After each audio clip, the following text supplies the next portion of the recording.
Ólafur Ragnar Grímsson, forseti Íslands, var þáttastjórnandi hér hjá sjónvarpinu á fyrstu árum þess og þótti harður í horn að taka.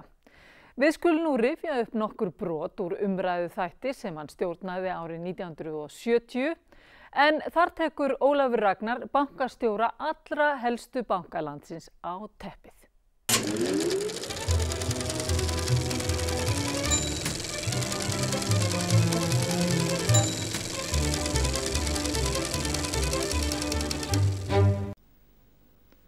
Nú hefst bein útsendingur sjónvarpssal á umræðu þættinum bankavaldinu sem Ólafur Ragnar Grímsson sér um.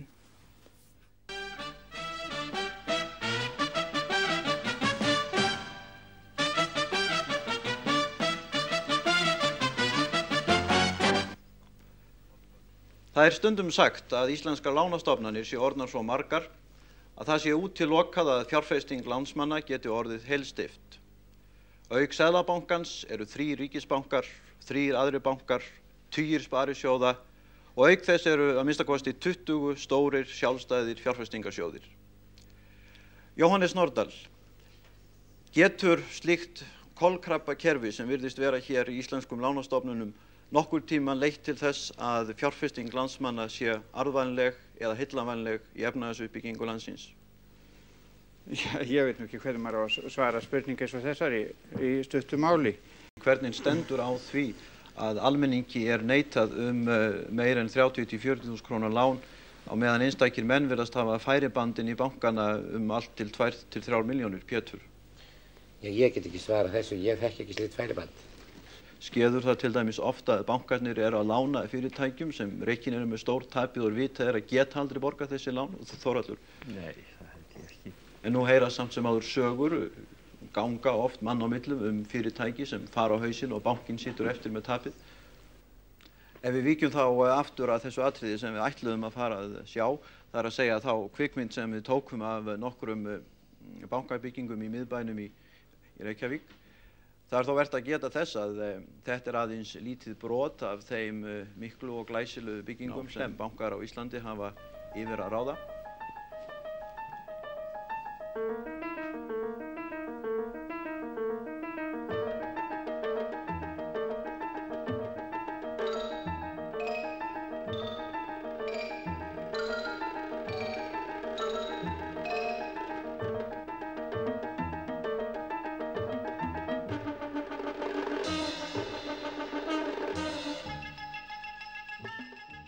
Fyrst ykkur það ekki stinga dálítið í stúf á sama tíma og almenningur hefur þá tilfinningunni að hann fá ekki nema nokkra 10.000 til fyrirgreiðslu í bönkunum, að þá eru bankarnir sjálfir að byggja fyrir sig stórhýsi, marmara og harfiðarhallir eins og sumir hafa orðað það fyrir sína starfsemi. Ég held bara að svona sjónarspil eins og þessar myndir sanni ekki nátt skapaðan hlut.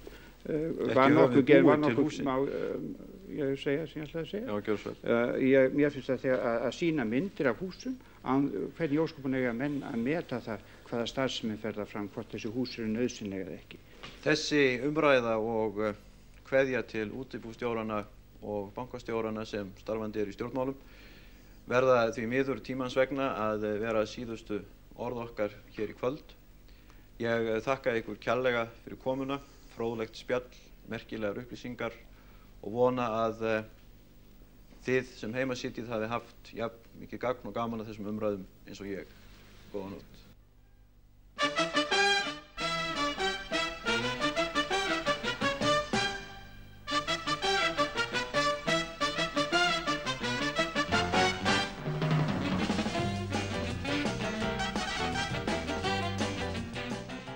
Við gátum því miður ekki rifjað upp þennan þátt með Ólafi Ragnari því hann er í opinberri heimsókn á Indlandi.